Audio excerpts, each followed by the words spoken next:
Всем заглянувшим доброго времени суток, с вами Лексо. Продолжаем дальше. Попытаемся сегодня добраться до Аркадии.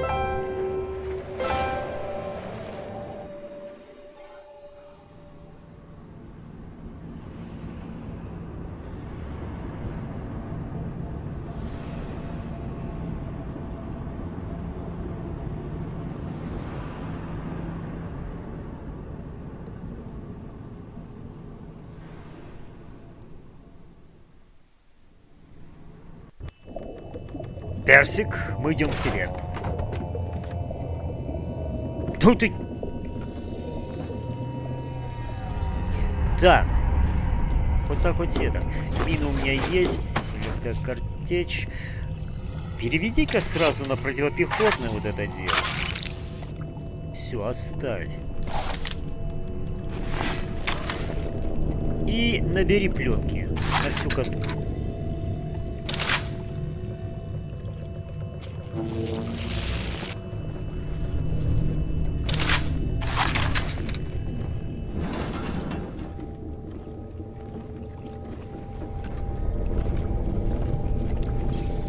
Все тихо.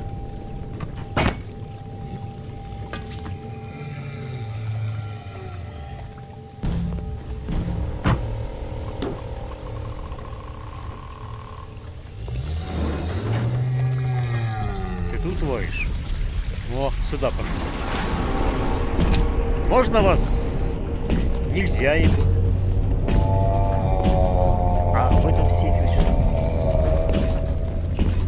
Да ничего. Все, она дофигища. Мин дофигища, понятно.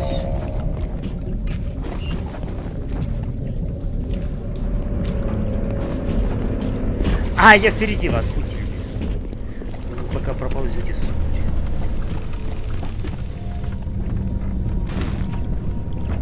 Чё ты? Чё? Освещение слабое, фотоспышки. Ладно тебе? Нет. Такая поза. Без наркоза. И он не хочет ее фотографировать. А может, ее фотографировать? Я думал, что я тоже. паразитов Москвы позади. Я думал, что покинул марксистов, альтруистов в их колхозах с их пятилетками. Но когда эти болваны немцы не понял на меч Гитлера во имя блага Рейха, американцы стали все больше и больше воспринимать мне показалось, яд, которым их с ложечки кормил Рузвельт, будто он ногу поднял.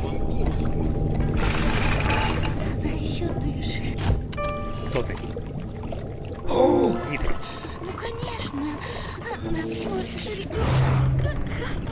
Ну, дает очков мало сразу. Одну секундочку. Добро пожаловать на распродажу!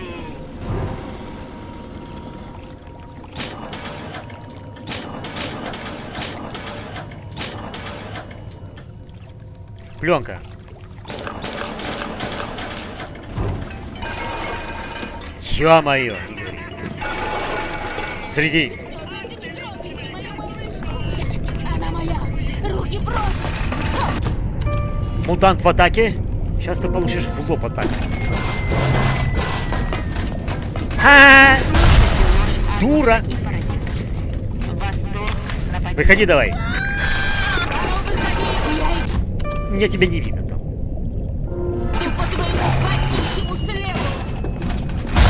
Обломись. Мадам. Все, фотоаппарат ее не берет. Что, дура, что ли? Ты где-то?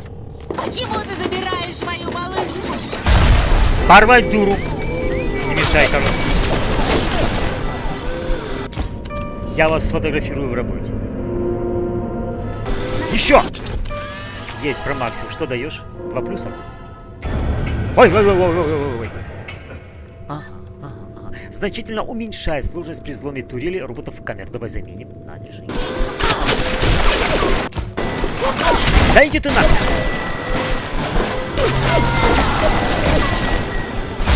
Благо, что не взорвалась. Ай, сквозь меня пошел.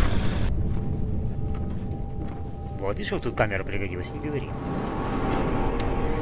Да, блин, мало очков дают. Надо максить исследования. Безобразие. Копеечные бонусы. Так, погоди, там даже опять дурище будет. Будет опять дурище. Не надо. Пусть дробовик будет. Собака.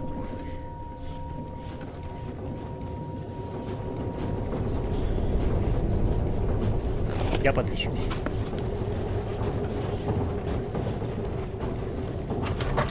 Я не куру, нога болит. Все, пошли отсюда.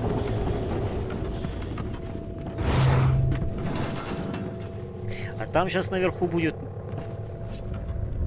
нитро опять. И снизу будут придурки на меня нападать.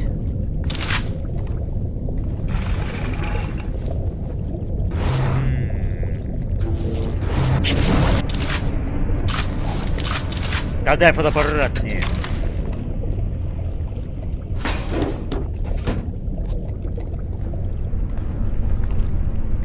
Атлас. Моя жена Мойра. Вот уж зануда, но красавица, каких мало. И я от нее без ума. Верно, Бог меня наказывает за то, что я притащил их с Патриком сюда. Я думал, мы тут заживем по-новому. Но надо же быть таким болваном. Чё он так замылил этот фотоаппарат? Охрена. По-моему, такого эффекта не было в оригинале. Пошли.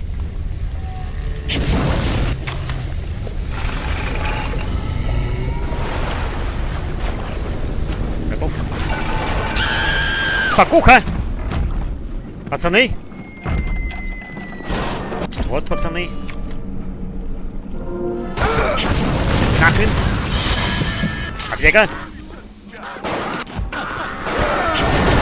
Еще один. Да погоди ты, я тебя фотографирую.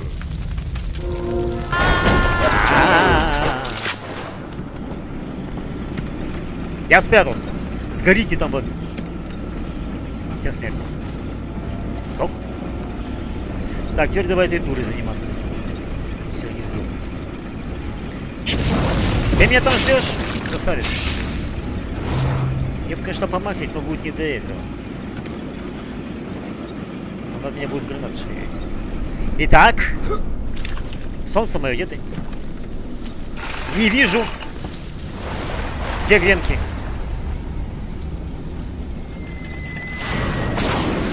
А ну выходи. Блин, еще надо попасть туда. Да чтоб тебя, вот он кидает. Сыт после...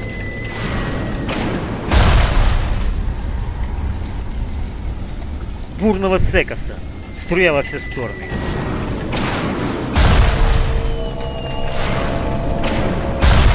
Да ты погляди то вниз, то вверх. Че, все что ли? Нет. Еще облизывается. Чуть выше. О, кувыркнулась. Конечно, мало.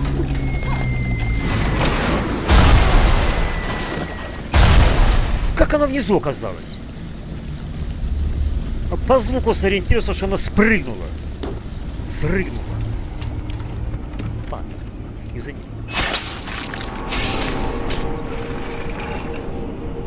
А ты хитрая тварь. Это мутант-стрелок. Да? Это не она была. А по-моему, вот она подорвалась здесь. Самоподрыв был, понятно все. Блин. Кто придумал это дело? Так, чего у меня?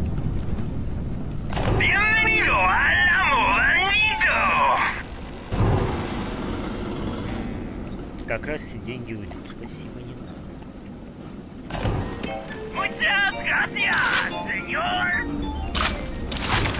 Кого бы еще помазать?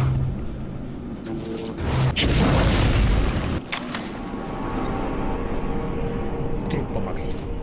Ну, теперь. Думаешь, Да не, вот она лежит. Это был не самоподрыв? я так предсказал. О! Рози, иди сюда. Чего тут хватаешь? Его хреново видно. Выходи на свет. Давай вот так. О.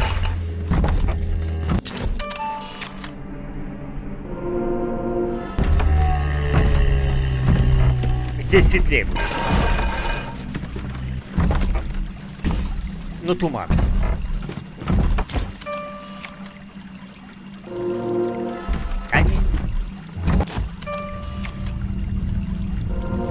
Зараза, надо другого Рози найти.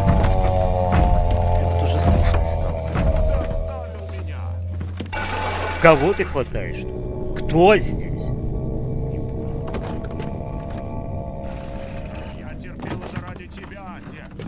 Мне ящики фотографируют. Кто где? Алло? Алло, игра, успокойся. Прости, я сделаю, что скажешь. Так, он Сделаю все. стрелки у нас здесь слышал. Мы отвернулись от тебя. Почему ты оставил? А где он?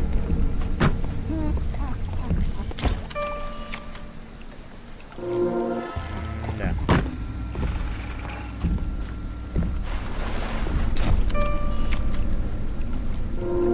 Мы думали, что спрячемся тут от света. Вон он. Есть. Да, это Рози, шерсть. О! Количество очков исследования за фотографирование сильно возрастает. Блин, мне нужна ячейка, храни в банке. Но мы Я так предсказуем. Все, хватит тратить пленку.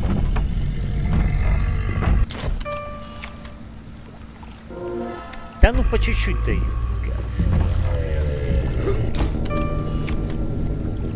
Качество фотографирования. Выхватываешь там из пустоты. Но мы ошиблись. Пошли. Сейчас нафотографируюсь. Взял тебя на мамону. Пулемет готов? Да, пулемет. Пойдем.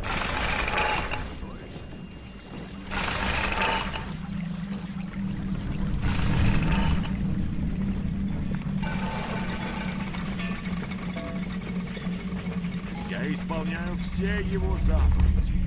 Я исполняю все его заповеди.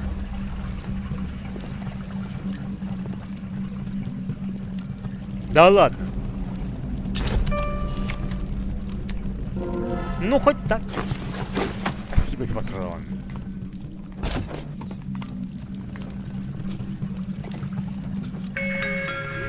Приют маленьких сестричек. Так, В тревожные времена дайте вашей девочке ту жизнь, которая слушай, она музыка. бесплатный пансион и обучение. Дети Нет, это давайте это будущее. самое, без музыки. Не надо мне на уши давить музыкой. Да блин, не хай-фай. Ай, уйди, дай пойти. Все, тихо. В лесу родилась елочка, в лесу она и сдохла. Отвалите на. Вода, шуми давай. Забыдай. Вот срано где-то патефон там или громкоговоритель на всю локацию играет. Это тупец. Рикошет тоже на всю локацию. А безобразно к звуку отнеслись в игре.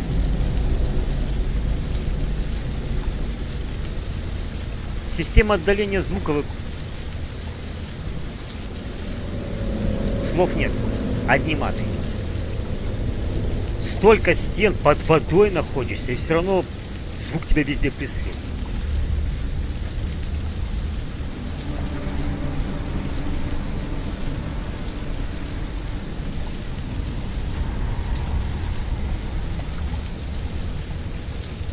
Хотя в самой воде, когда находишься, звуки довольно-таки отчетливо на больших дистанциях слышно. Но я ж не в самой воде. Я отгорожен от воды.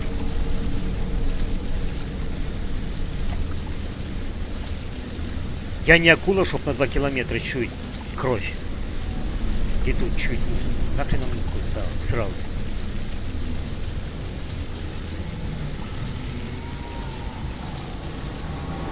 Вот еще пленки бери.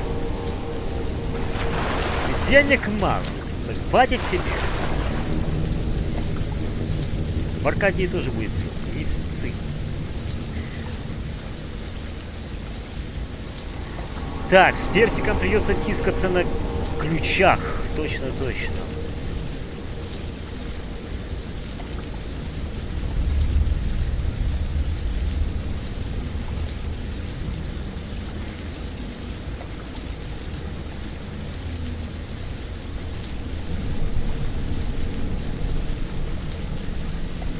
Бош набирает печку. Толпу отвлечем роботами. Персика сразу фигач. Да поможет нам гаечный ключ. Все, он там отпелся. С вашим евровидением. Не слышу. Блин, еще блеет. Сука. А че добру пропало? Не, пусть лежит. Да ладно тебе.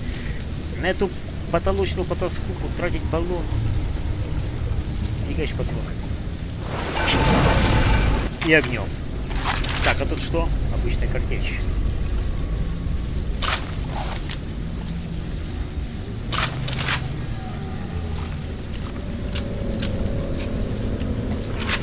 Оставь на папашу.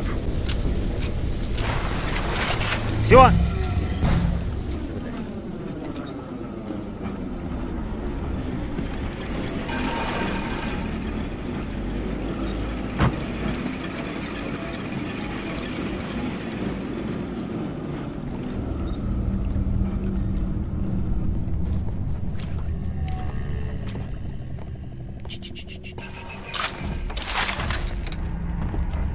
Я терпел это ради... Нитро? Ну что это такое? Нитро перед гибелью?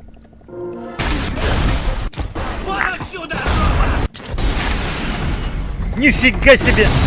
А теплонаводящее. Тихо! Под водой он видит все. Видит всех нас. Теплонаводящее. Где там стрелок?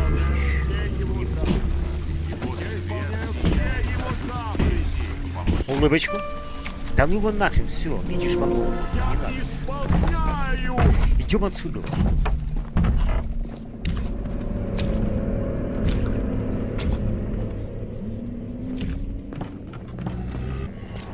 Нет, дай мне сейчас аптека. Да это хрен куда возвращаться за аптекой. Прекращай. Бинтов дайте, нету бинтов. Вот тут магазин есть, тут там камеру надо выносить. Ой, вынеси камеру, не мучайся, ничего. С нее все равно толку никакого. Дай револьвер. Погоди, можно его поснимать перед тем, как вынести. Я еще магнитофон не прочитал тут, безобразие. Где она? Блин, щит мешает. Она выше, вон она, понял? Тихо. Да чтоб тебя! Ну спасибо! О, твою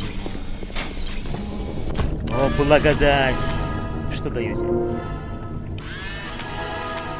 Вы находите вдвое больше пленок в уничтоженной камере слежения. Да иди ты! Это не меня. Тихо-тихо-тихо. Уйди, там кадры пропадают. А-а-а!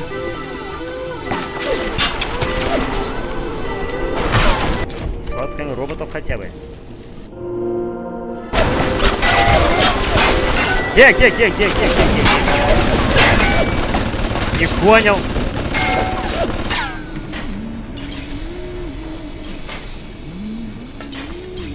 Пулемет согрелся на нейтрального робота. Это на подо мной вой, да, на подо мной вой. Собака. А, я тут могу пролезть.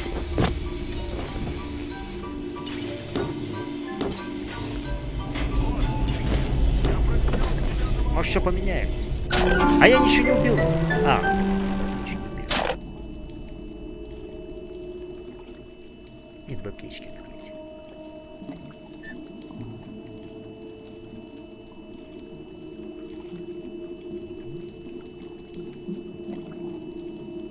Слушай, ну-ка. Шестое чувство, поставь. Достаточно. Пусть крыса проверяет ящик. Крыса проверяет. Я чувство искать снова. А, R нажми. R. Да, где ты? Почему R? Странно.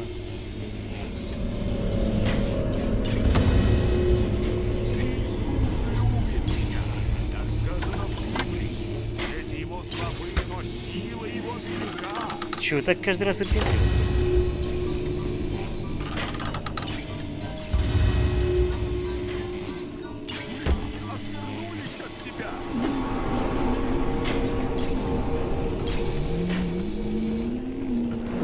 Если ты не дурак, то откроешь сам. Тебя еще раз сфоткай. Хватит там выйти. Я исполняю все его заповеди. Я исполняю все его заповеди. Я исполняю. Ага. По-моему, это шестое чувство даже умудрится. О. На ветеране Отец, это даже умудрится. Открой же. Ни за что. Выйди на свет. Я терпел это ради тебя, отец. Тебе же это нравилось. Не вой, сейчас приду к тебе. Господи, я променял тебя. Привет. Все? Да ладно, тебе пошли. В смысле?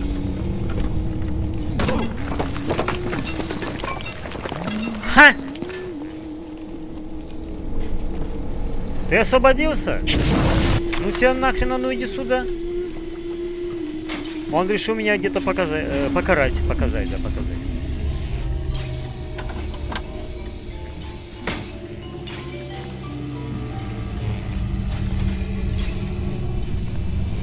Ладно, пошли. Малёха, те юзанули здесь.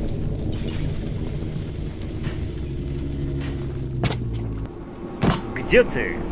Поучаться.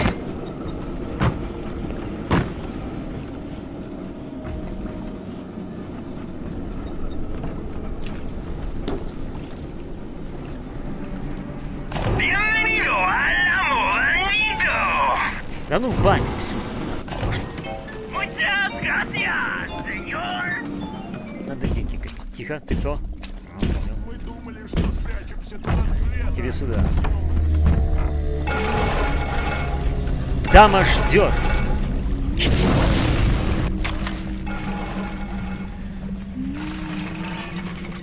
Щана все свое терпение на моей шкуре.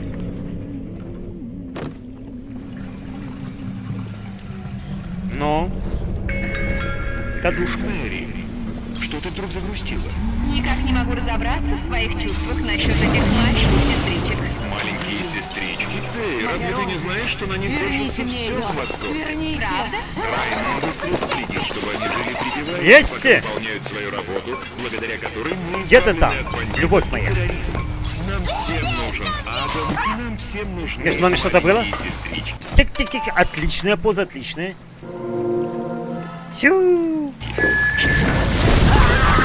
Так будет лучше. Мутант в атаке. Все, нахрен ее фотографировать. Ах ты, сука. Пулемет. Аптека.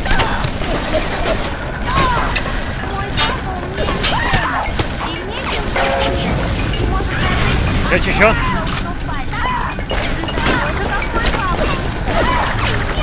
Отымею, сказал. Блин, патроны. Да ты сдохнешь или нет, корова? Ты погляди. Я тебе попрыгаю. Ты погляди, в прыжке. Что надо? Если их исследовать как надо, то одолеть потом совсем не трудно. А ну-ка, покажи нам свои снимки. Сейчас. В прыжке с разворотика пяточкой. Даешь свое сердце.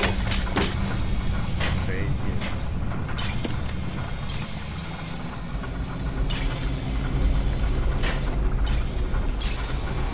Чума на мою голову. Блин, надо ячейки открывать. Так. Печально, что мне еще боеприпасы позабирают после персика. Вот-вот. Копил, накопил, блин. Вот тоже затея гниловатая, если честно. Ну отдали бы оружие и все припасы. Нет. Так это что, пленку мне отберут? Ё-моё.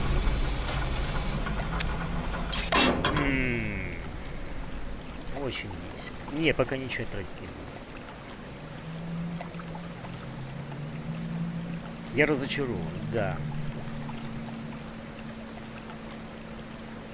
Пошли. Да не нужна мне эта ярость. На балу всяко... А, забери. Когда плазмиды будут с ума сходить. Крадущийся гаечный ключ. Но это для стелса. Делают ваши шаги тише и увеличивают урон в рукопашной схватке. Это надо рядышком поставить. Храни банки. Персик, мы идем к тебе.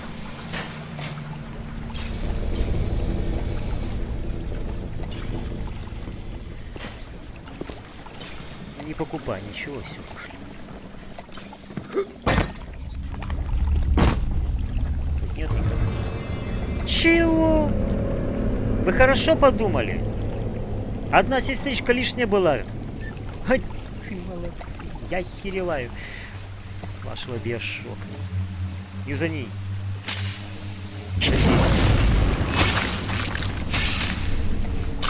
Ой, дурдом. Вы не все. Что, 5-я есть еще? Да, 6-я, 7-я, 8-я, 10-я. Че у тебя? Ну, а что? А, покрысятичь? Нет, R не покажет. Слышь? Берздик. По морде хочешь гаечным ключом? Сейчас получишь. А так, блин, прям... Портовая крыса здорово влипла. У тебя что-то есть для меня и моей команды? Или ты просто так явился? На критику нарываешься? Ну, раз уж пришел, так я сейчас кофе сварганю. Стол накрою и все такое.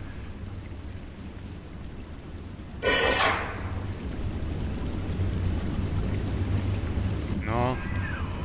Прежде чем отправиться на рыбзавод, послушай доброго совета. Старый персик, тот и еще пройдоха. Держи ушки на макушке.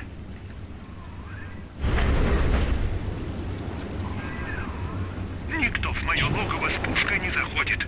Сперва сунь оружие в пневмотрубу, а уж потом я тебя впущу. Где ты пушки видел? Если такова цена, то придется платить. Но ведь он уже не сможет отнять твои плазмиды, верно? А боеприпасы сможет. Да, старый персик еще тот пройдоха. Спрашивается, зачем ему, его головорезам, фотки этих проституток? Потолочные. Интересно, интересно. Ай, шалуны. Так, генный банк мне не нужен. Погоди.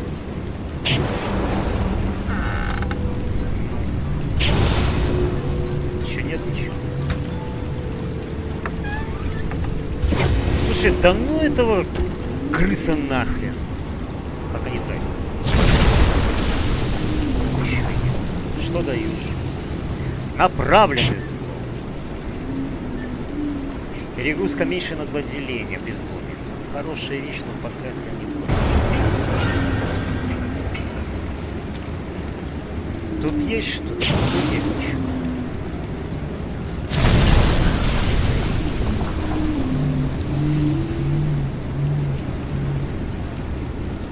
Ну на, держи. Псина. Спасибо. Так, 2 евро.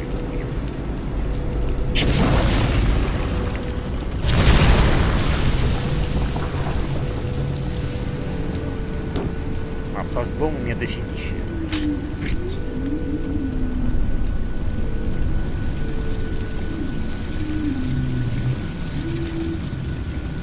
Ну и все. Погоди, не ходи туда. Так, вот там камера. Понял. Вот там где-то аптека.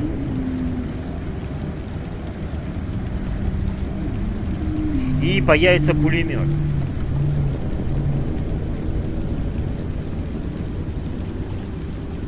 Появится пулемет.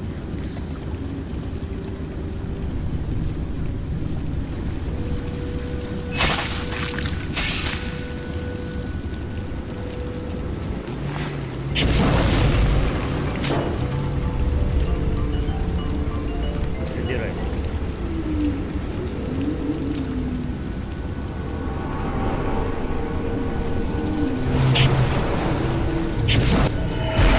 Да, папочку.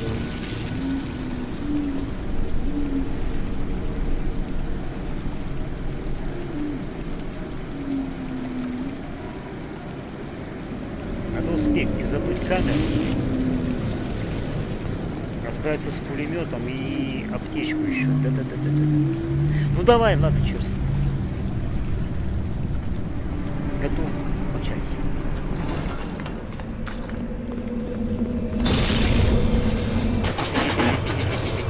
Пока игра остановлена, я не тороплюсь.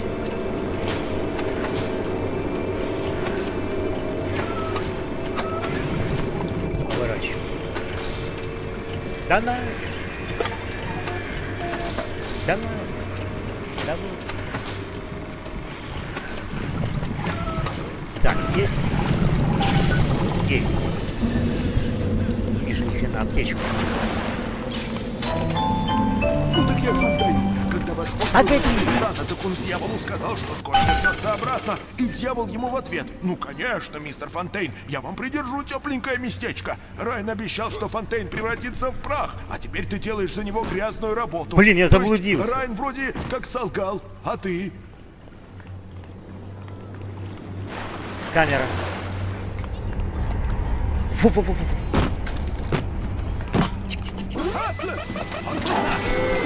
Отвали!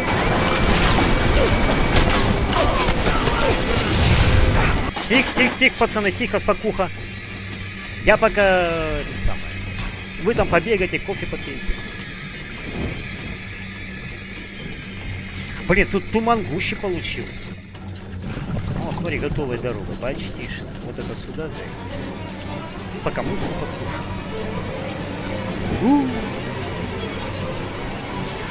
Где?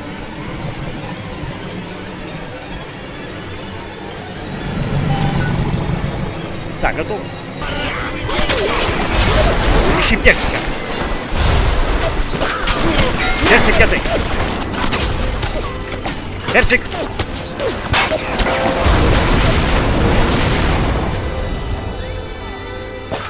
Я слышу персика. Здоров! Я тебе... Я тебя паукаю, я тебя паукаю. Уй. Стой! Полей! Я тебя полечу. Стой, скотина! Тихо-тихо, по мне не палим. Оставьте персика мне. Есть, готов. Ч. Успокойся. Я бы и сам справился. Этой бухтой пользуются только воры и контрабандисты. Скорее всего, вход в нее не так легко отыскать. Так они сделали. Да иди ты нахер, наркоман долбанутый. Заколебал своим ширянием. Вот он жрет эту Еву, а. Я надеюсь, в аркаде появится эта фишка, уменьшающая расход Евы. Ну безобразие. Псевдогигант так не срет. Сколько он Евы жрет. Баран тупоголовый.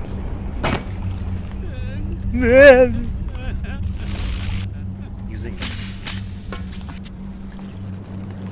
Получил, чума болотная.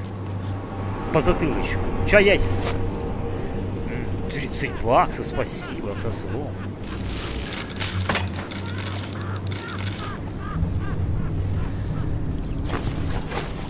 Не буду я повторно обыскать, меня это устраивает. А может лучше, чем? Не хочу. Вот что дают, то и буду. Вот ящики смотри. Может, что появится. По-моему, если что-то пустое, то вряд ли что-то новое появляется.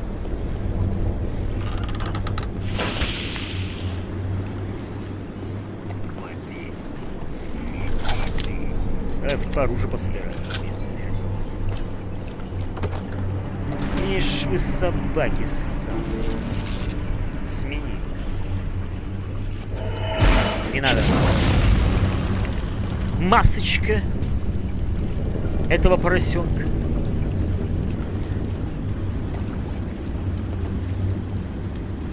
Получите, распишитесь. Аминь. Так, ты повскрывайте холодильник.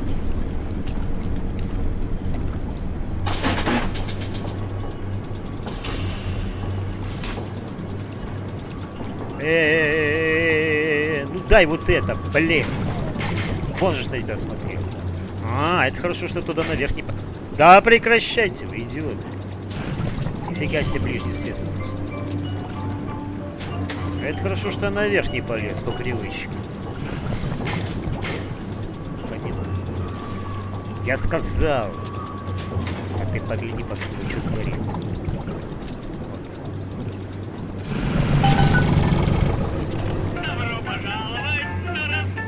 Да погоди.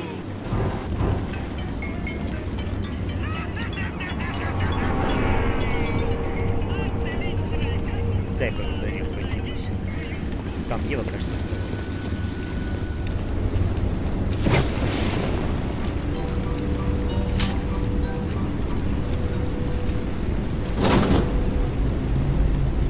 А чё там забыл без оружия?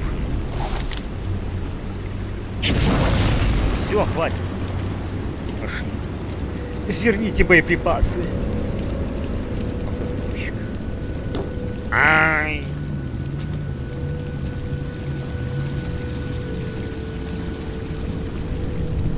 Так, у нас тут бочечки остались. Ну, типа того, и бочечки у нас целые. Понял.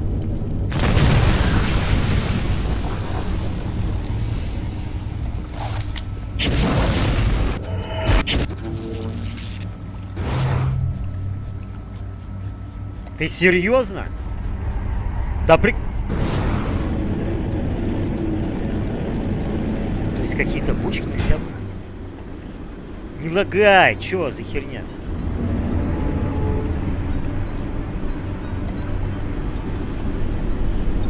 Нет, по-моему, никого нет. Тривиально, понял, нормально все. Огонь дай. Это пока не бери.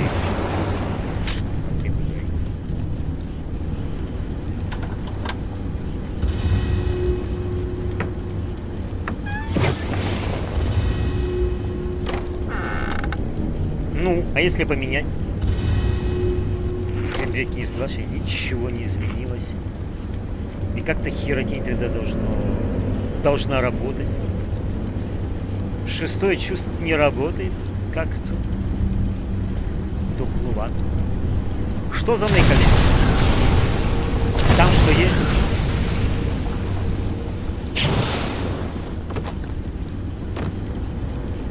Тунцы. А тут? Да не, если бы было, оно подсвечивалось.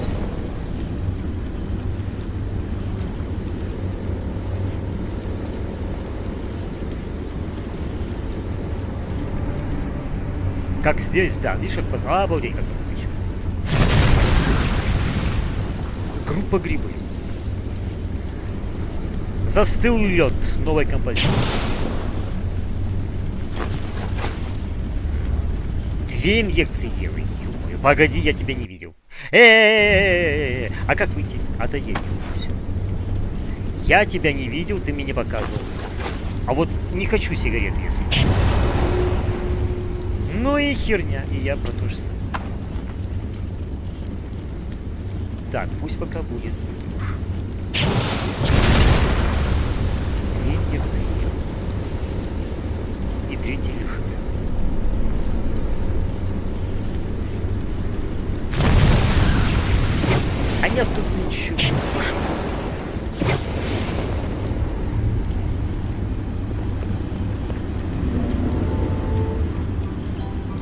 О, еще Ева валяется, понял. Аптеку я заберу, пусть лежит пока. Понял, это я растопил. Вон там у нас народец спокойно. Да-да, слышу, не скоро слышу. Вот сюда тащи пучки. Возьми оружие там свое.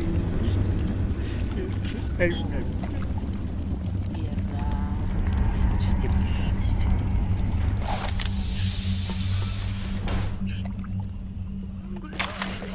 Нет, пленка осталась. Да ладно. Че, реально что ли? Ну, погоди, проверь.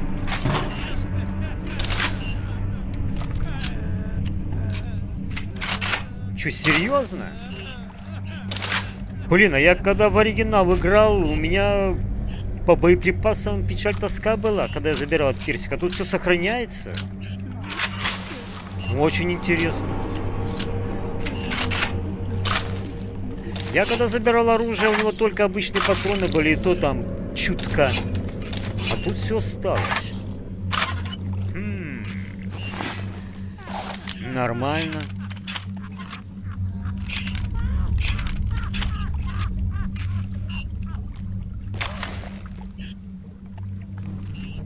А фоткать будешь с ним?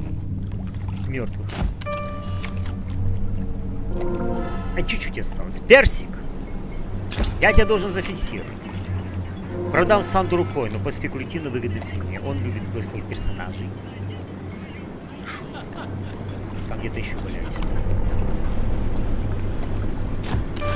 О, что даете? Все, 3 плюса. Стрелков можно не фоткать. Стрелки нам уже не интересны. Все, спасибо.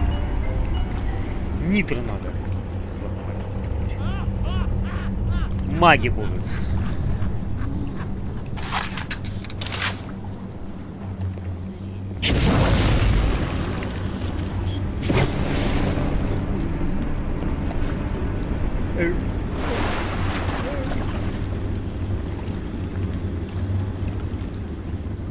Давай сначала сюда залезем. Аптечка. Забираю. Не буду даже применять. Да ну в баню, слушай. Не. Нет, что-то мне так крыса не нравится. Где там гены? Еще другой поставил. Мне так крыса что-то не нравится. Где эта крыса не нравится? Какая-то херня. Ты какая-то херня. Пусть будет эксперт.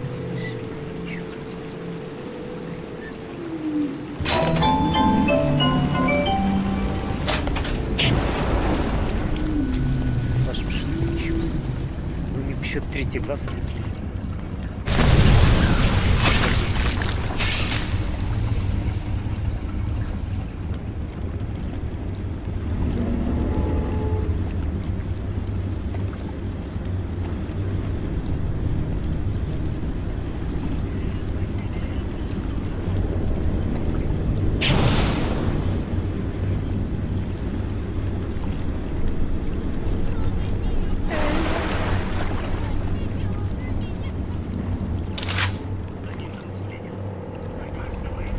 А там нитро, кстати.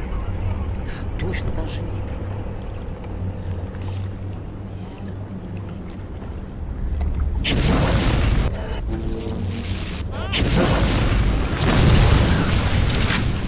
Рай!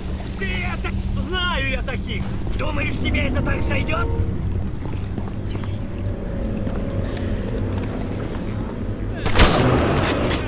Сойдет. Открой.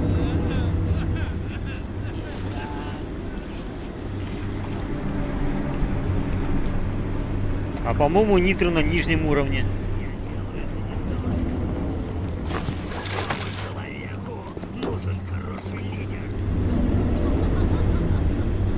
Да, все верно, нитро на нижнем уровне. Ты сами хочешь. Зато бочек здесь.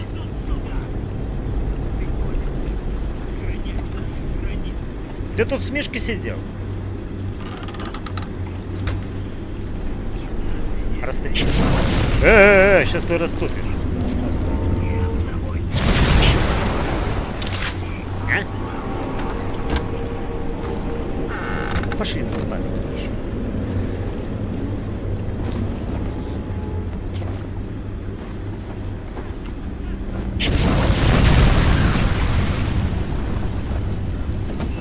Ужас.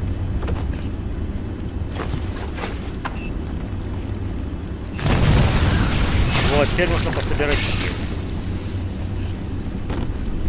Тё, ты тут автозломщик. А ты что хотел?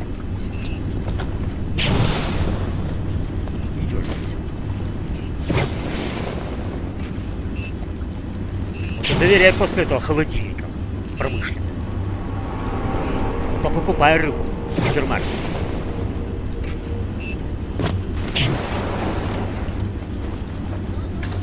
Ага. Пошли за едой.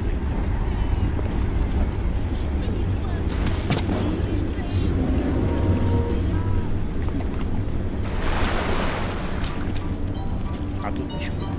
Да. А вот там ничего. Да.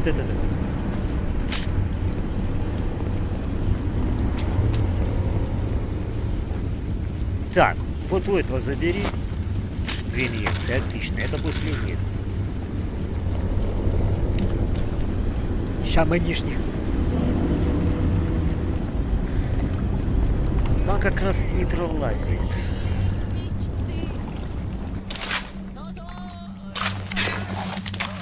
Чёртова появилась. Во! Так, пусть там пока все сидят. Первый агрегат. Улучшить. Что будем улучшать?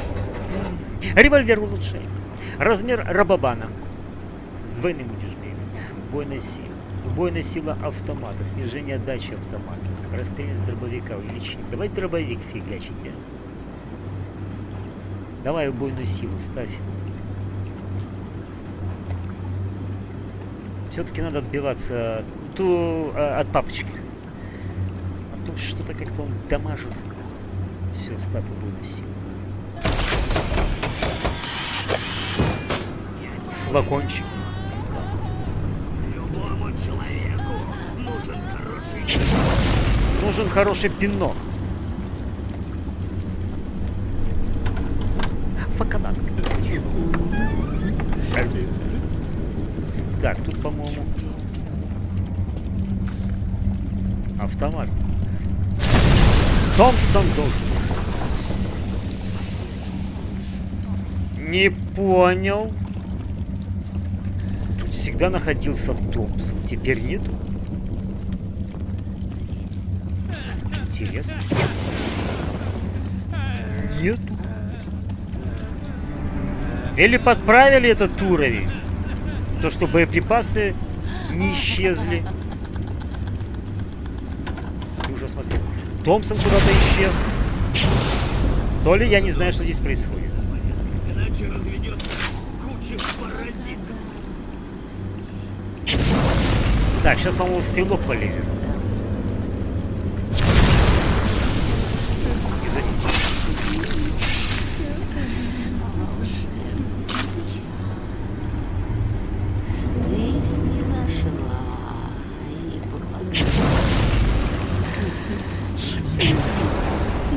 Где?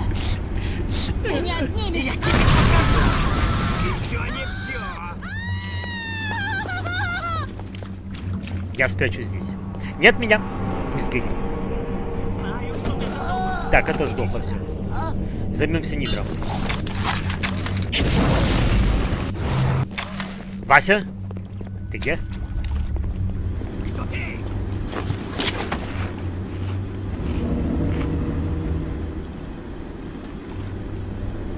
Че, все? Думаешь, тебе это так сойдет? А чё? Нет? Я бы сам справился. Улыбочку. Да нет. Черт побери. Я здесь, чудовище.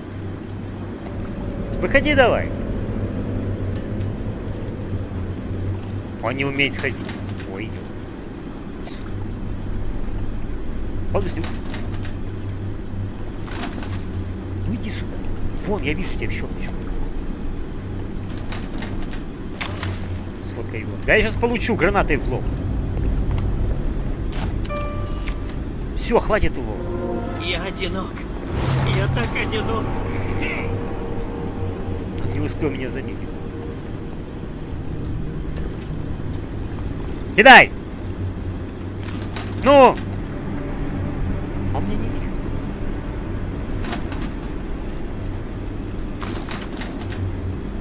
А чё?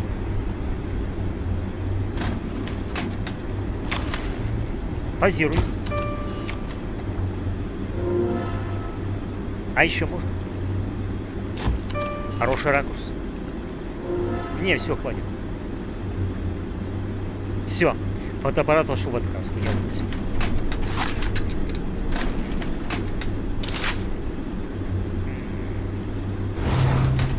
Думаю, это все, что она написала.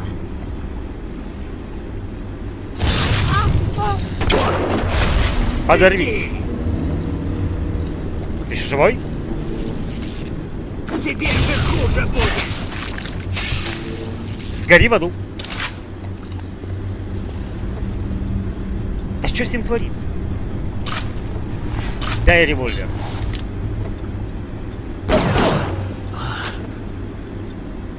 Странно. Не ощущение, что эта локация какая-то забагованная. Но приятные баги. То, что боеприпасы не исчезли. В оригинале он чуть ли не по всему этому этажу начинает бегать. Здравствуйте. Пока.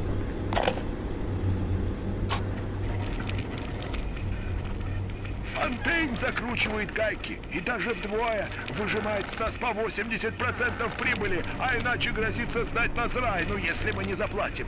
Сукин сын.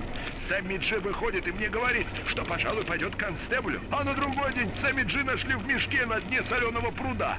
Тут у нас выбора нет. Или держаться Фонтейна, или на виселицу. А если начать бузить, то кончим мы как Сэмми Джи. Должен же быть какой-то другой способ. Ты хитрый жук. Ломай. Я думал, сейчас начнется катавасия.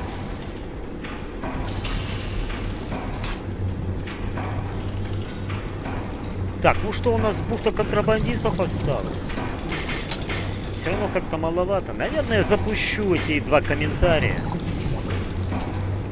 Хоть вряд ли кто будет смотреть. Так как там много ля-ля, не по-нашему. Что такое? Нету сюда перевода. Безобразие. В общем, я не прав. Да уж, ничего. Взломаетесь. Обледенение. Я ищу.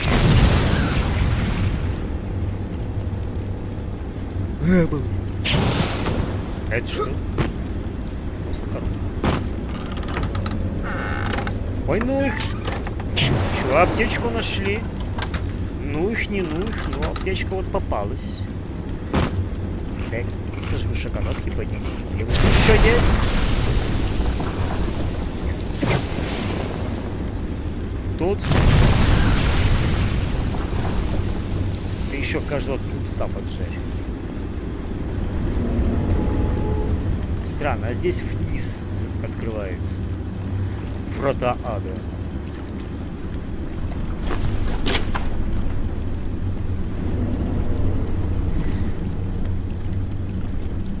Томпсон исчез. Так, а это у нас выход, да? Это уже вам на выход, ясно. Ну идем тогда в Стахмате Еву. Погоди, я тут еще посмотрю, что. А, тут тоже что надо. Расстояние. Призраки. Ты не можешь все бросить. Фонтейн отыщет тебя. Эй, к черту Фонтейна! Фонтейна никто не может послать к черту. Он сам всех туда посылает. Понял. Ну тоже. А там найдут тебя на пруду в мешке. Да прекращай, ты не единая. Теревши, что? Сволочь. Тихо! Музыка, успокойся. Я еще не собираюсь. Французская музыка заиграла какая-то. А тут нет ничего. А вдруг есть? Да, на жопе шерсть. Погоди, а где-то должна быть кинолента здесь. Ах, вот она эта кинолента. Комментарий. Ну, посмотрим после этой серии.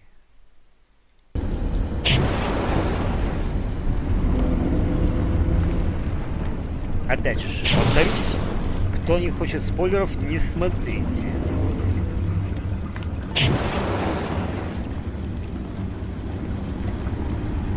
А то вдруг вы захотите узнать познание английского. Вернее, проверить. Познать знания это как-то незвучно. Проверить знания. И догадайтесь, о чем идет речь. Там спойлеры и все. Что за фигня? Я хотел поиграть, а там все рассказали. А меня не предупредили. А что предупреждать? Давай. Спасибо. Все, аптек полна шопа. Чуть я тыл пропустил. Охуянец.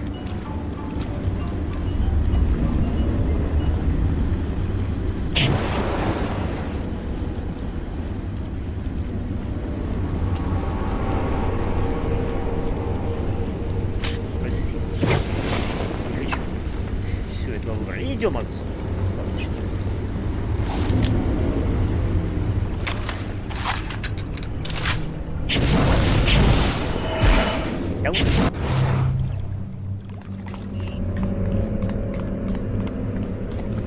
Все, бывайте.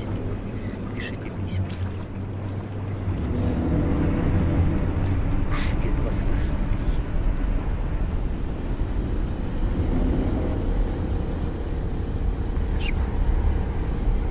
А так остается, да, так и остается на месте. Просто игра фиксирует, что очередная кинолента на уровне.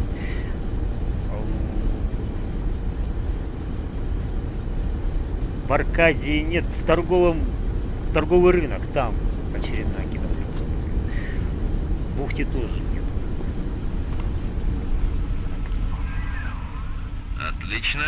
Дальше плыть будет легко. А я встречу тебя на месте.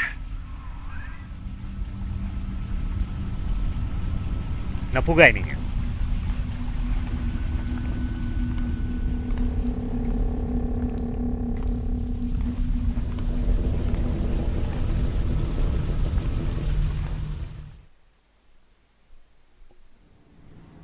Не понял.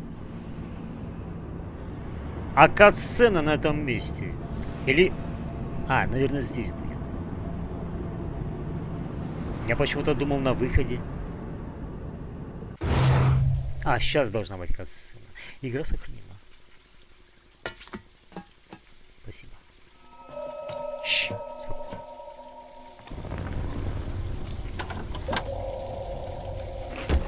Я создаю все. А я хочу пожрать.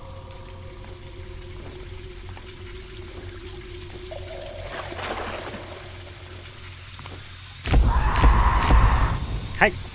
Опережаю события. Не понял. Сейчас пойму. Что надо?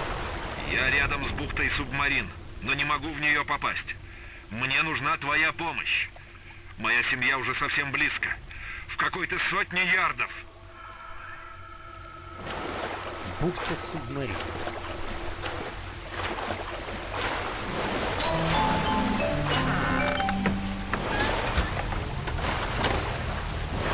Так, там сейчас пулемет будет. Ну да. А типа того.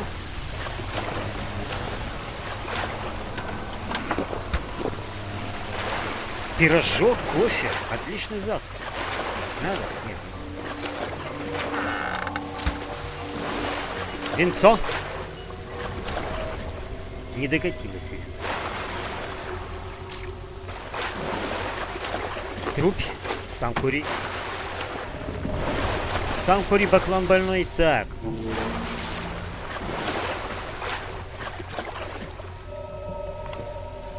Готов? Да беги давай! Какого хера стоит на месте буксует? Куда провалишься в текстуре? А ты сейчас получишь. Редиска. Заткнись! Постреляю. Наказан.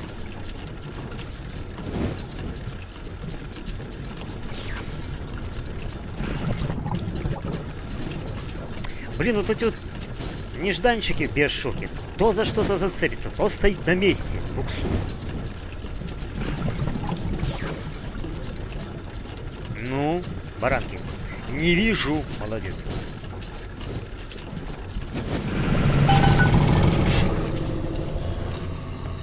Сучий пот. Палит.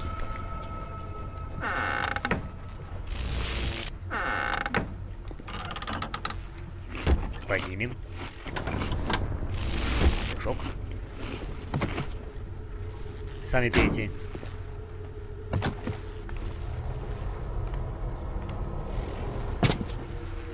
Жесть. Да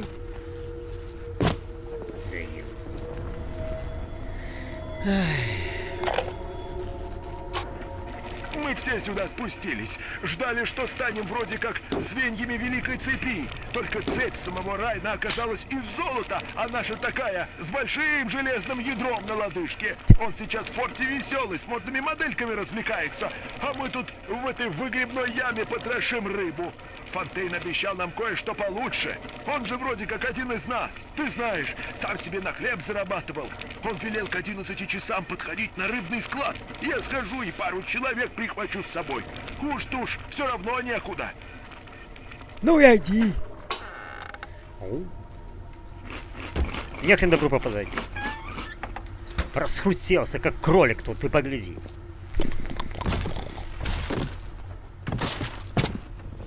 С пачками ел, да.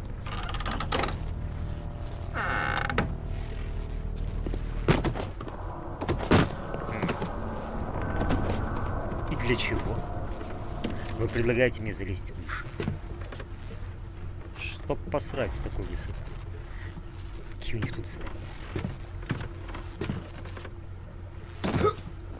Вот тебе сволочь, чтоб не стрелял. Все, идем отсюда дальше.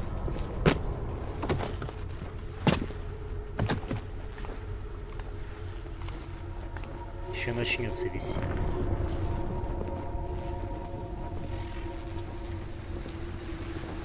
Трубь. Ой, баня. Трубь алкоголя.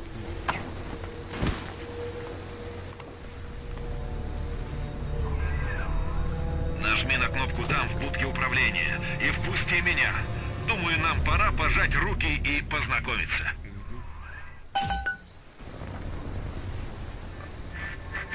Ты поразвлекся, но теперь довольна.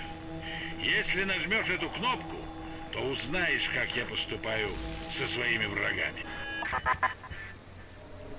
Даже представить страшно, как ты с ними поступаешь.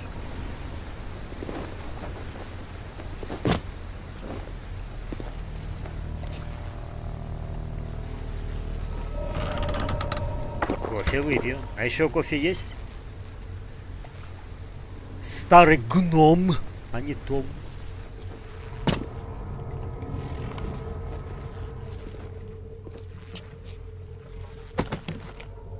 Кофе, сигареты. Блин. Чистая есть комбинация чего-нибудь? Да ты. А, ну в принципе. Во. Ой, там здоровья немного потратил. Не жри.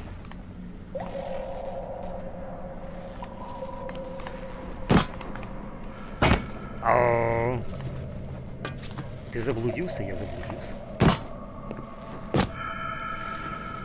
Ты лапы поднимай свои, косолапой.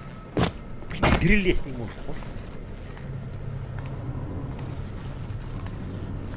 Конечно, если на одном месте бегает. Ключ. Ключ я просил.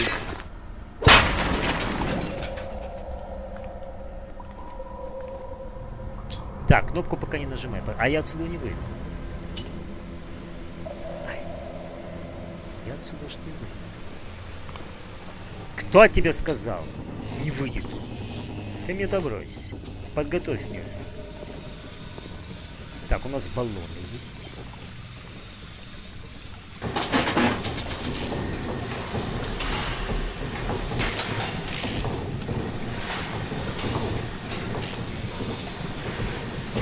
Ладно, я покролешу.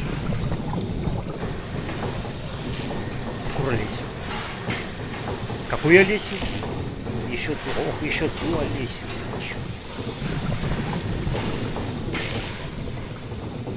Ну дай.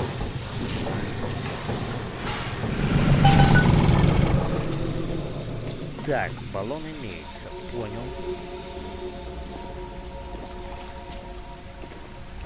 Понятно все.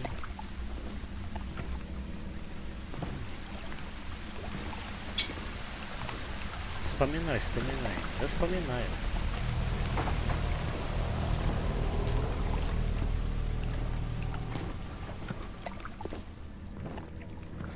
Так, здесь дневник Тененбаум. Сейчас прочитаю. А не ходи так.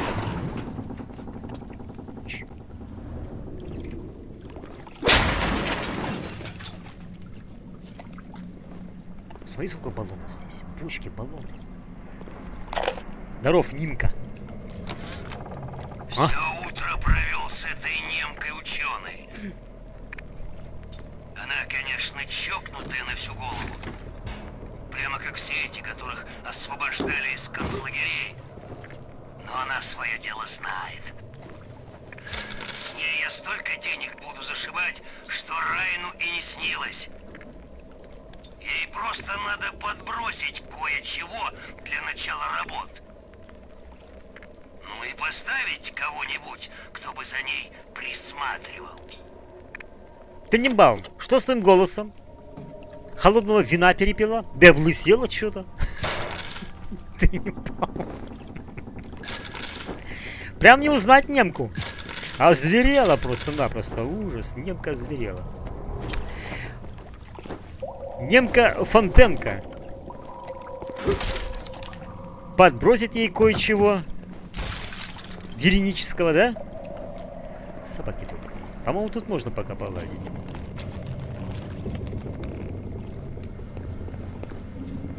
Хороша, немка, ничего не скажешь. Чё? Ты слышишь мою семью в Ага. субмарине? Хоть какой-нибудь шум. Музло орёт. Там у них дискотека. Дым идет коромыслом. Вейпом давятся, сволочи. Так что все нормально, не сцы. У них там весело. Это переживал.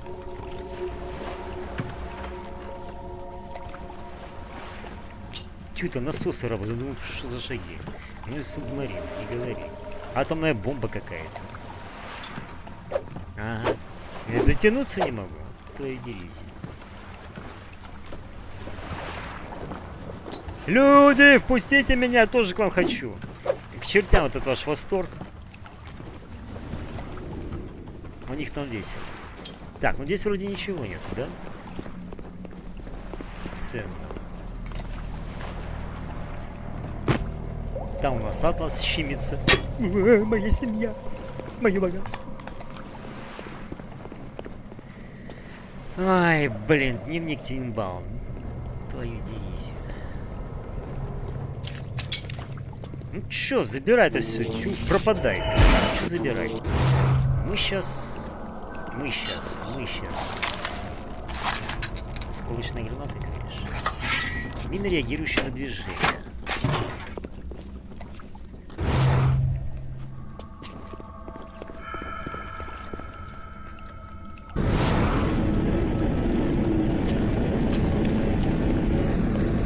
Покладь. Ну ты покладил, не говори. Покладил, будь здоров. Если долбану мины, она сейчас упадет, да? Ай! Ну конечно, все-таки удар как-никак. Воздействие. Вот так вот, нечего мне тут. Ишь ты, может чуть подальше.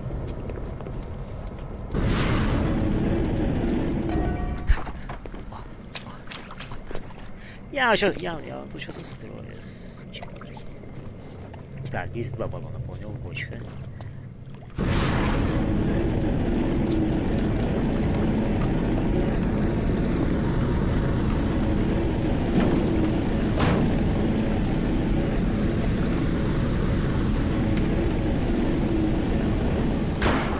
Пусть пока здесь.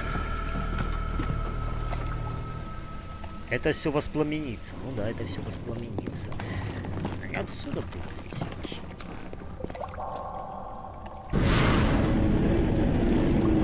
Давай здесь. Я просто. Вот когда не надо, он гад становит. Забирай свои слова обратно.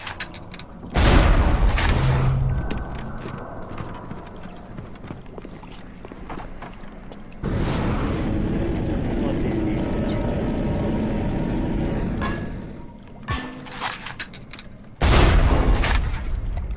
Ты охренела? Ну ладно, пусть будет. Нормально, под баллон залетела и все. Даже не думала цепляться. Вот ты под тусу.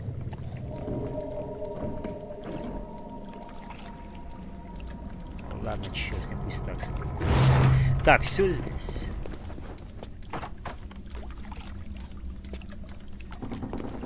Вот если она еще не взорвется, я не вижу, что... Вот тут видно, ореол идет. Сволочь. Сюда плазмидом швырни и все, и все дела.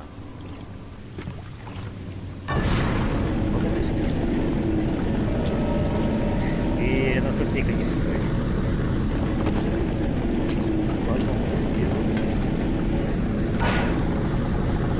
А поставь сюда, даже и не надо швырять. Нет, погоди. Да что ж ты? Да определись.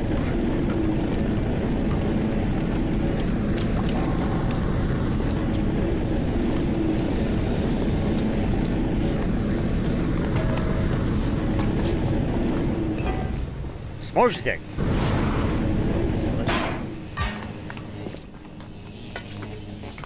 Тут видишь камни кругом, херямни. Вот еще баллон. Вот о чем я и говорил.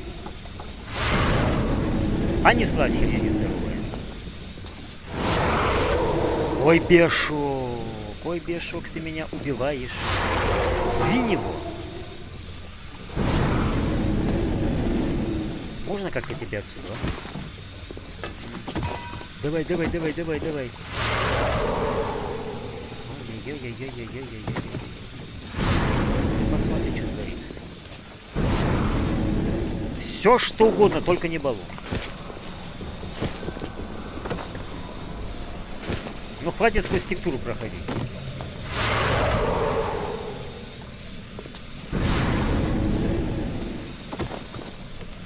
Слушай, ну бань. Как так бань?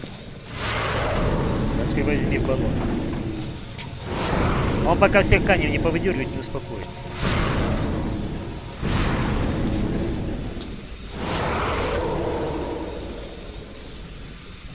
Левин, очень интересная затея. Очень.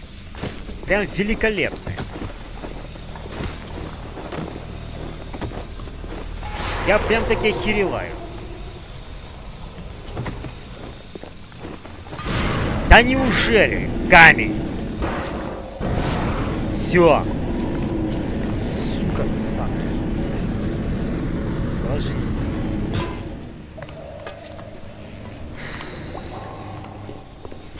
Так, ну ты аптечку вынесешь. Не вынесу.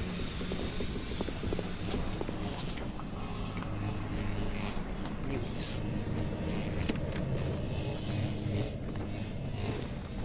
Вот тут заминировались.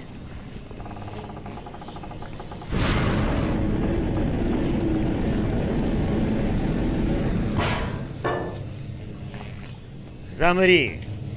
Замри, куда катишься, лось!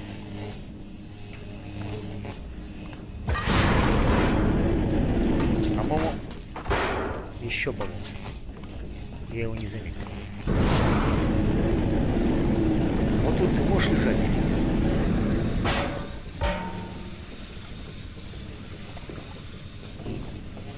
Блин, надеюсь, аптечку не вынесет.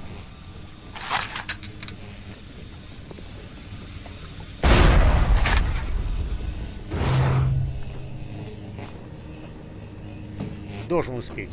Сфокусировать автоаппаратом. Автоаппаратом, да, автоаппаратом. Все. Пламя.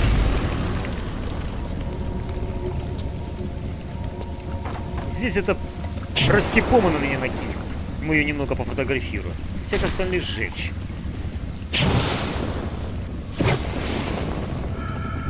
Сюда это швырнем.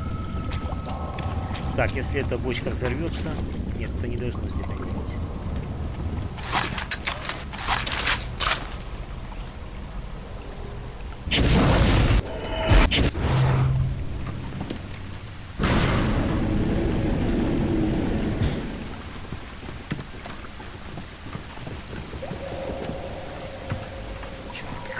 Хреновасти стоит. Будь любезен. Вот. Во, ставь. Все. О, теперь видно. Ага, если он ее не повалит.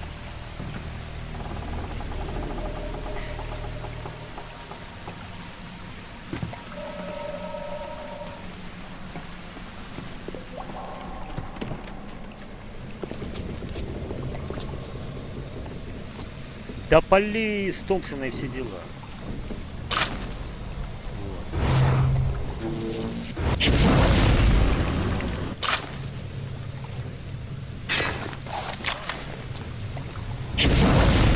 Все, пошли.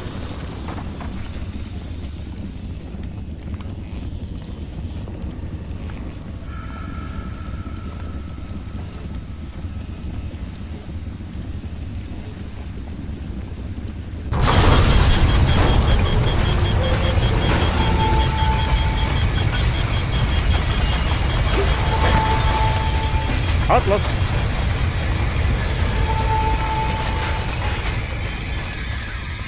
Ты там что, замыкание устроил? Ни черта не видно в этой будке. Еще секунду, и я вытащу тебя оттуда. Мойра, ты меня слышишь, родная? Ходит такой вальяжный. Че надо? Так темно. Если бы твой друг мог взглянуть наверх и увидеть тебя, ты сумел бы его предупредить.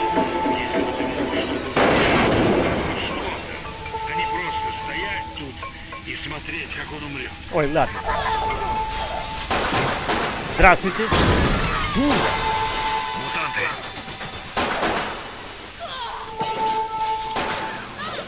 Они повсюду.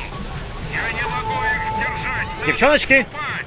Только вытащи мою семью, а потом перегруппируемся как сможем. Понял. Отвали нахрен. Кто еще? Все, достаточно. Фоток.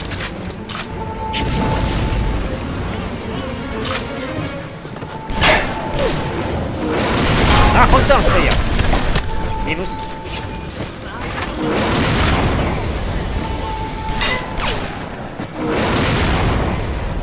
Пацаны! Беги, пока можно. Бегу! Беги, а мы перегруппируемся. Сейчас паучихи будут. Не будут. Ну ладно.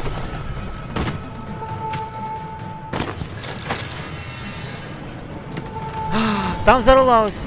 Ах ты, блин. Ты что там взорвалось? Понял. Приготовь это. Паучиха, где ты?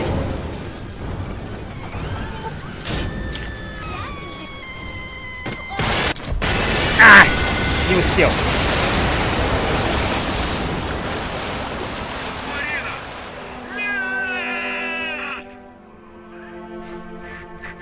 Ты пробрался сюда как наемный убийца, а затем выбираешься обратно втихую как вор. Ты не ЦРУшник. Так кто ты такой? Зачем ты сюда пришел? Есть два способа решить загадку. Найти ответ или убрать ее совсем.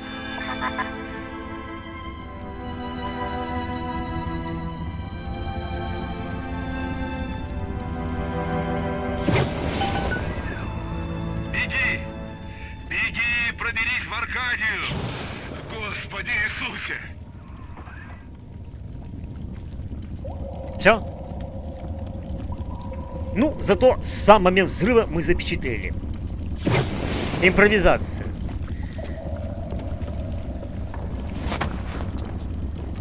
Не, ну ничего, ловушки помогли. Заполучили они свое. Даже толком Евы не потратил. И здоровье.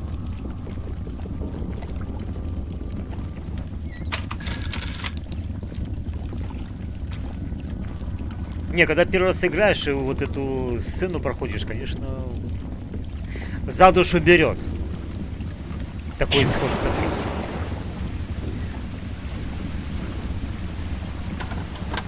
Бухнем? Не надо. А чё, трупы уже рассосались? Да? Тихо, вот. Ах ты ж хитрющий сейф. Погоди, а вот что-то... Вон, видел? Не надо фотоаппарат. А я возьму их. Бинт. Зачем тебе бинт? Там тоже бинт. Бронебойный.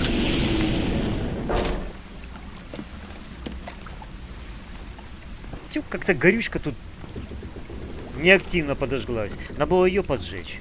Так я думал, от бочки загорится. Эта лужа загорелась, а та нет. Не побежала огонек.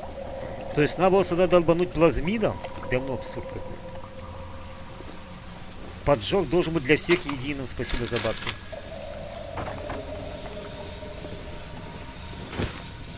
Ну это заполучила овца.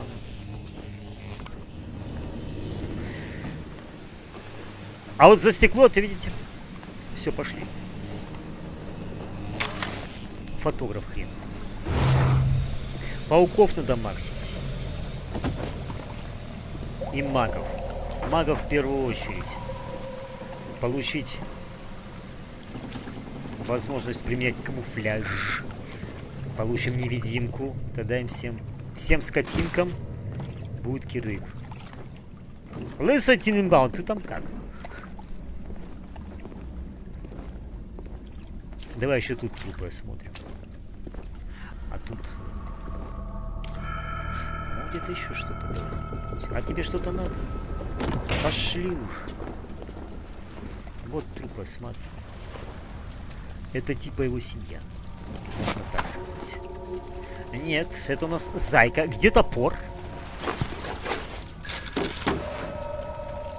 Обалдеть. Зайка заполучила.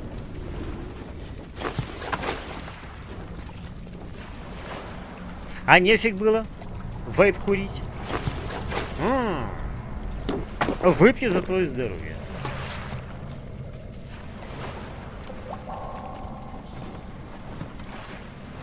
Пошли. Все, нефиг тут делать. Обалдеть. Толщина патисферы. Да не говори. Панцирь машины. Успокойся.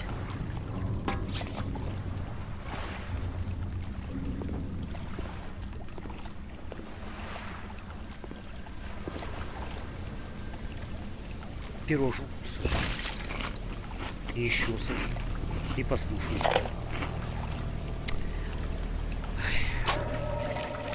Ирландский хряк предложил мне сделку.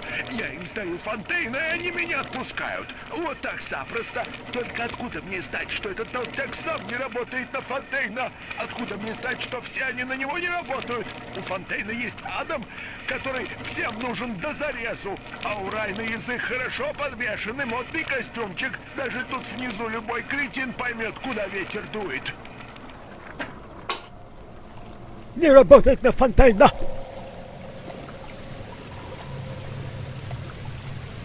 Ты чудовище? Да. Пошли. Аркадий. Ну, нормально.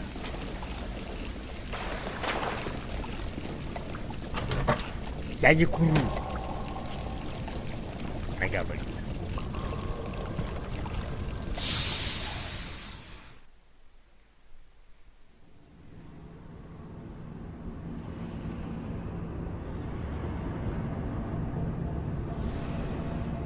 Боевые бонусы.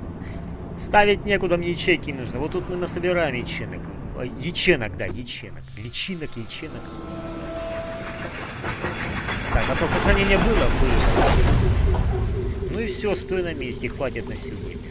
Игра сохранилась, просто сейчас... Я сейчас покидаюсь в меня. Винищем. Укупник, ты там уже? Буйствуешь. А ну прекратить. Пьянь такая. Раскидывается своим продуктом. Все. Выходим отсюда. Не надо сохранять ничего. У нас 2 сестрички, и сами видите, что отсутствуют комментарии. Комментарии излишни. Не надо настройку вот в данном меню. Все. Да, оно сохранилось уже. Все. Камеру я отключаю. Заранее благодарю всех за просмотр. С вами был Алексон. И можете смотреть 2 комментария, которых мы ранее не видели. Опять же, повторюсь. Кому не нужны спойлеры, не смотрите. Все.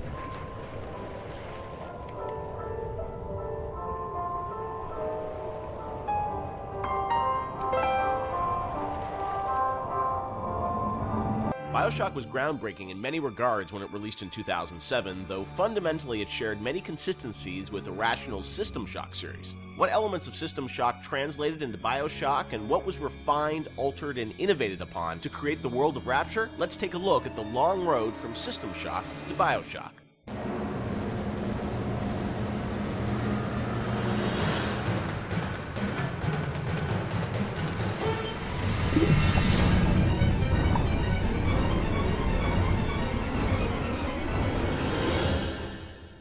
Everyone knows where the game ended up, but I think fans would be interested to learn where this game or the idea of doing this game started. And I think, you know, folks know System Shock and the legacy of that game, huge fan base. Did it start as a System Shock game initially? No, I mean, because we didn't have the rights to that, yeah, right? We kind of felt that there was more game design to mine there. You know, that it was sort of, we did that one game, and it was sort of the first game that really combined shooting and RPG. And it was a very small budget. You know, it was a very small team, and it was the first game we had ever done. So we got pretty lucky, I think, in terms of how well it came out. But but the odds are sort of stacked against it. And the team, was really enthusiastic about doing a game like that. And time had evolved, and the team was much more. We had done a bunch of games together, and we were, we had a stable technology base, and we were like, okay, well, which System Shock 2 was not. I mean, that engine, no game had ever shipped on that engine. It was a very crude piece of technology. Most of us had never shipped a game at the time. So like, well, what if we had a stable technology base, and we had a team that was more experienced and more seasoned, and we had, an actual, like, art director, and which we didn't really have on System Shock 2. What could we do? And so I think there was a lot of enthusiasm in the team to really try to do a more mature version of that kind of game.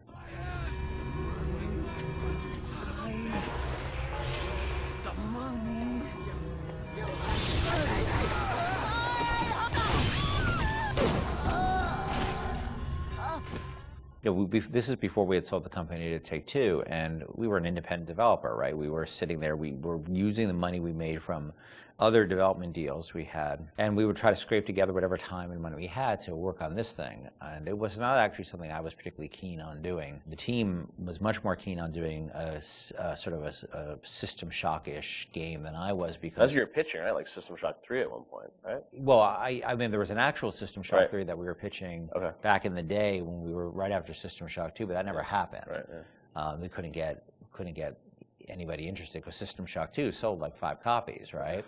And so as the business guy, the guy who had to not only just sort of write the content, but the guy who had to go out and get the deals and pay everybody, I wasn't particularly excited about doing this, because it was very disappointing when we did System Shock 2 and nobody bought it. It got great reviews. It got these insane reviews, but it left us in a place where it didn't really move the needle for us in terms of making payroll. So I wasn't super excited about it, because I didn't see a publisher be interested in it, and I didn't see the audience actually be particularly interested in this kind of game. And it was really the team who convinced me to invest in this, because their enthusiasm. I think a lot of them came to the studio because of System Shock 2.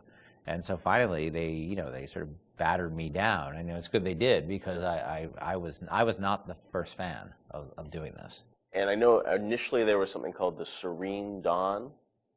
That was a spaceship? Or what was that? No, that was the name of a cult, right? Cult. Yeah. That's right. Okay.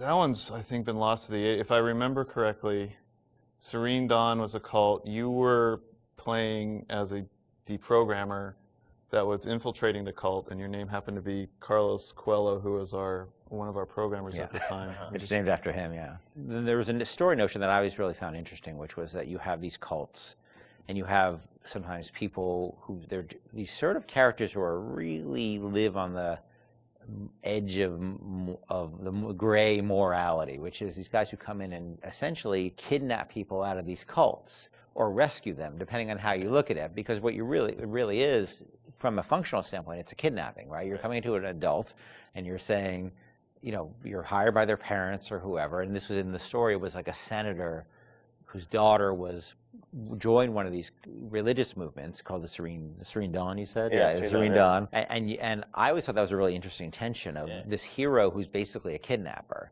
and taking a young woman against her will out of the place that she was in. Now, you could also make the other argument that, well, she was not really there by her will. But there's a really interesting conversation that goes on there. I think there was actually a Kate Winslet movie, a Harvey Keitel, Kate Winslet movie, which dealt with a similar theme.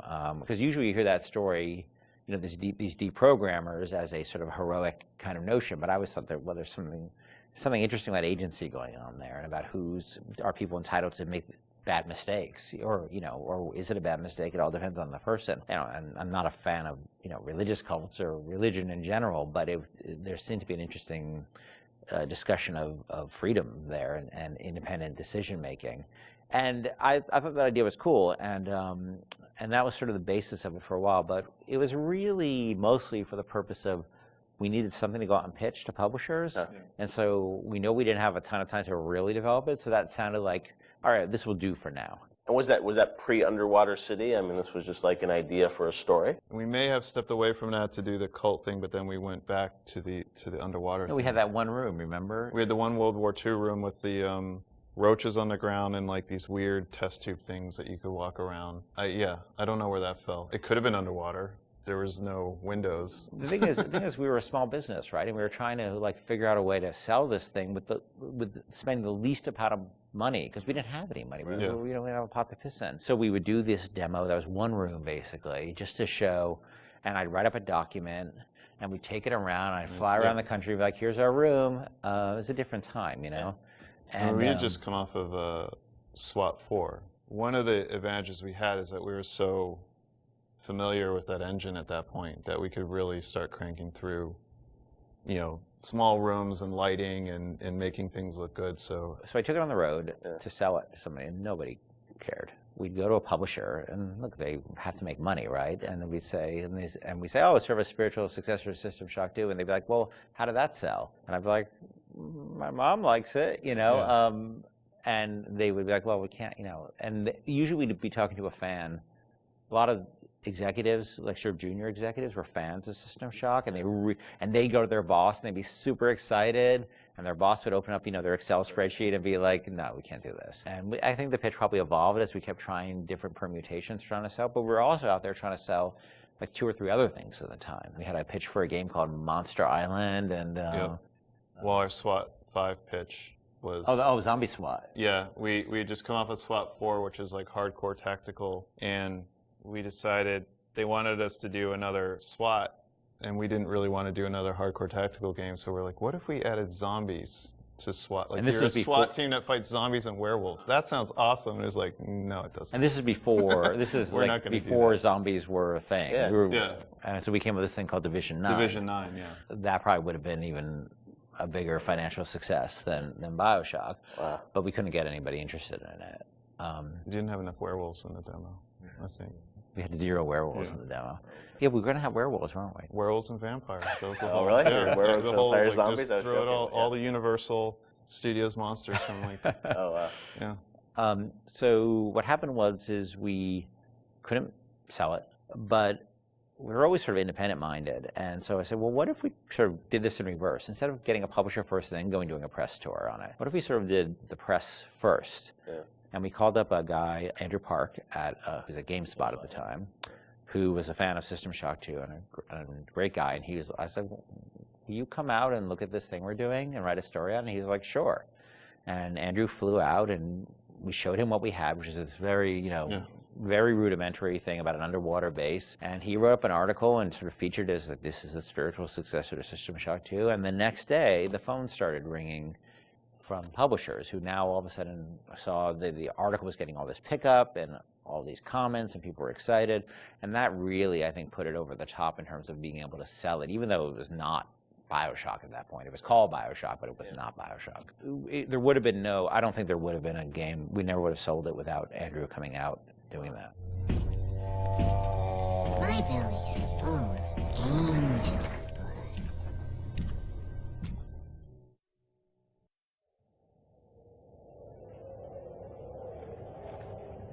One of the biggest challenges Irrational faced when developing BioShock was figuring out a way to retain the feeling of a deep RPG while making the game accessible to a broader console audience. Ultimately, the team succeeded in creating an intricate system of weapon and character upgrades that gave the player choice and customization while keeping the gameplay fast, lean, and engaging.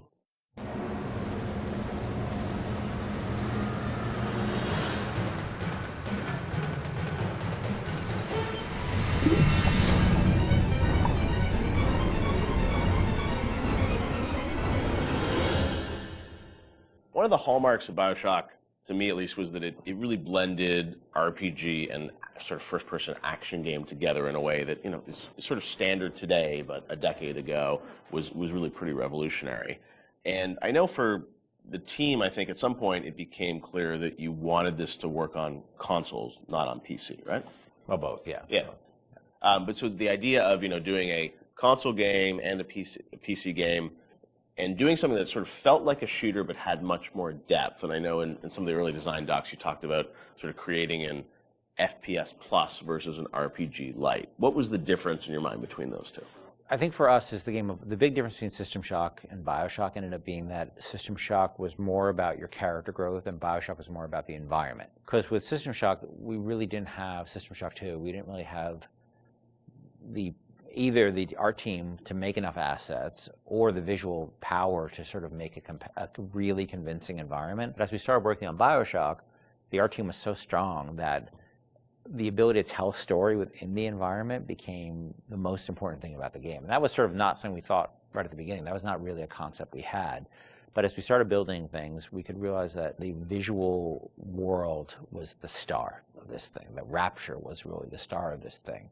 And telling the story outside of cutscenes, telling it in the world, so the gamer could discover the story rather than us telling him the story, telling him or her the story. And it was still very much, for the time, I think for the time, quite different than what you had seen in terms of there wasn't a lot of growth in shooters. So It was still, I think, for the time, very, very revolutionary. But I think System Shock 2 was even more ahead of its time in terms of that growth thing, because we defocused a little bit. Primarily, part of it was just figuring out how to do that all on a console controller was very tricky.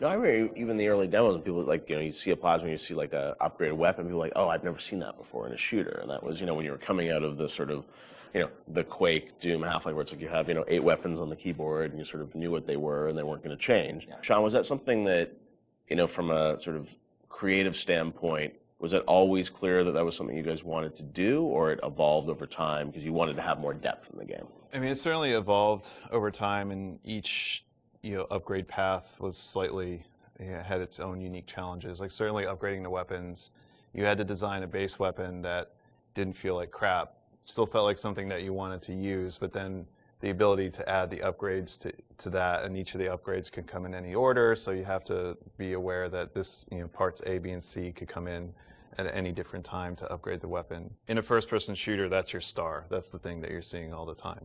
When it comes to other things, plasmids, things that are, Tonics. Tonics, yes, sorry. It's been a while. Come on, Sean. I know, it's 10 years. Those things were more offloaded to machines that you would then have to interact with, so you're not carrying the inventory around with you.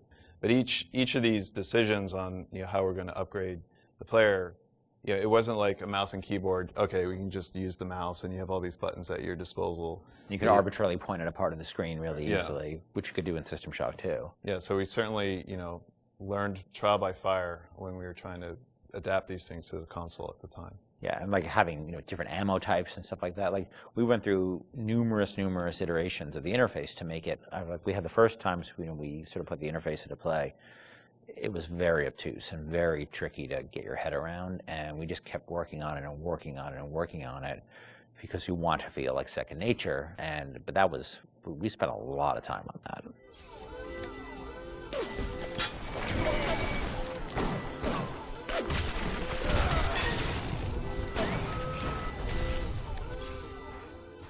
What motivated the idea of having so much choice in the way you could sort of play through this game? What was it to give the player a better sense of authorship over the experience, or what was driving that?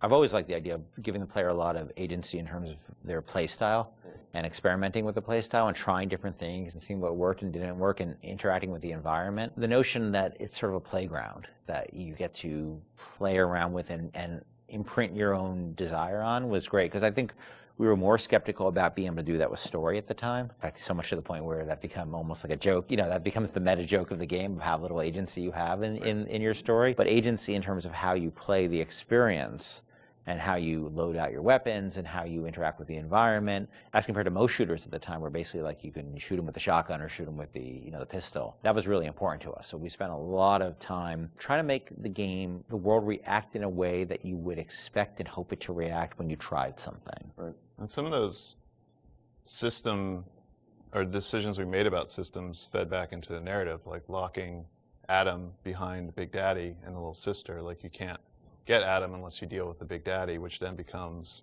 a roving boss fight, which then becomes another system that I don't know if we planned that from the start or was one of those happy, serendipity, like, oh, this decision that we made about putting Adam behind the Big Daddy totally works because now we have a different type of boss fight that you hadn't really seen in other games. Actually, it was bad. It was the other way, because what happened was originally there was no concept of Adam, and Big Daddy just had money and other treasure on them, like every other splicer. Yeah. And they were so tough, nobody would ever fight them, because why on earth would you go after that guy? Right, go off a bunch of small slicers and get the same amount, yeah. So we had to come up with a currency that was exclusive to them, because we knew that was where the fun was, right? But we also knew people were terrified of them, and we didn't want to fight them. Yeah. So video game development and system development is a lot like economics, right? In economics, you try to encourage certain behaviors through tax, usually through tax policy.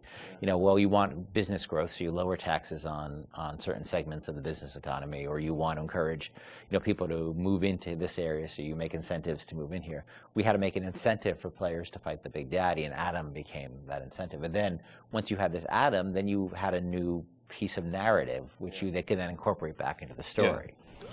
An old tasty Adam fucking drink. Stay away from her, or it is you who will be shot next. Easy now, Doctor. He's just looking for a wee bit of Adam. Just enough to get by. I'll not have him hurt my little ones. Talk a bit about the plasmids and the vending machines and that sort of whole approach to, I guess, what is kind of a tech tree, but, and coming from PC games, used to strategy games and whatnot with very complicated ways of how you would upgrade things. I thought you guys did a really interesting approach to how you made it very accessible to a console audience. How did that evolve? Did you know the vending machines were going to be there from the get-go? Well, we had vending machines in System Shock 2, so we were sort of lifting that, and I always thought that was a fun notion because it's a affordance that people already understand. They see a vending machine, they know immediately, oh, that's where I buy stuff, right? Yeah. And you also then have to have a shopkeep. When we talked about wanting to make things, put limitations on ourselves so things felt fully believable. Yeah. If we had a shopkeeper sitting there, you can't shoot him. He sits there, he doesn't say anything. Right. And all of a sudden he feels fake. Where a vending machine, the Circus of Values machine, can feel 100% authentic. Despite the fact that it's selling like ammo and stuff like that, which is, But in an objectivist society where you don't have rules and regulations on that type of thing, it feeds back into the narrative. But you don't then break the fiction at all by having these characters who sort of don't really live and breathe in the world. So the vending machines became an important part of that. But we still want to give them character, and hence and so that clown image came from a piece of, that image is actually from like a fruit container or something from like the 1940s. Okay. And so we had a book of like royalty-free images, and I saw that image, and I'm like, let's put that clown on, and we'll call it Circus of Values. And then, we wrote some lines for it, decided he'd be this sort of asshole clown. And then we hired the best actor in the world to play that part. That was me. My biggest Avengers, I didn't cost anything. I didn't know you were really. I was a clown. Yeah, I was a clown. I hear it in my head every day. My wife hates that voice. She hates that voice. You can give us a little of it right here. Welcome to the Circus of Values. She does not allow me to do that, so I'll do it outside of the house. Okay. But it allowed us to have something that felt very rich and very real, while being very limited at the same time. Feel your cravings at the Circus of Values. And also, the plasmids and sort of the motif of sort of the videos and how you explain sort of what a plasmid was. That was a really fun way, I thought, to sort of explain that. Sean, how did you guys evolve that? Because it was a very artistic approach. I think those came on pretty late too, because we were developing all these systems, and you make the assumptions because you're dealing with them every day that the player who gets this game is going to understand what these systems are. And we always joke that you can't ship a developer with a game, or you can't expect somebody to have a README file for all of these things. Nobody's understanding what these plasmids are or how to use them. How do we present these to the audience in such a way that they're going to understand what it is fictionally and what it is functionally? I feel as Rob Waters did a lot of the animations on those, and we sit down and we write out like a little 30-second commercial of what this thing is. And again, because going back to the narrative, this is what would happen in Rapture. People are trying to sell these things, so they would come up with commercials to explain why you need this. Using that as your framework, you can then come up with all of these little gags that people will remember, that have a little personality to them. But I think ultimately, in the end, weren't that expensive to create, because they're cheap. I think one of the most important things about it is we didn't want them to be long, and we didn't have a lot of budget for the arts. We had like a couple of frames of animation in them, essentially. And so we had to figure out, how do we message how this thing works in like that? And that's what marketing is, right? It's how do you message how something works? And marketing and tutorializing are very similar things, right? You're trying to get a message across in a very brief period of time in a very snappy fashion. And I think that one of the things that I always felt about games is that tutorials are sort of death. And because they're usually like, you go into a scene and there's like a shooting range or something like that, and narratively they never really make sense either, and they're so boring. And so we always try to put a big burden on ourselves of how do we train people while not letting them know they're being trained, and brevity is really important to that. So we had a bunch of art constraints on that, which also led to a bunch of writing constraints, and so those things were like, I don't even know if they were 30 seconds. Yeah, they were like really short. Yeah, like 15 seconds long. We had to explain a whole plasmid in that period of time, and I think that was a good exercise because it also made the game, it forced us to be concise and to really explain what this thing was like that. Throw objects at foes. You can even catch grenades and throw them back.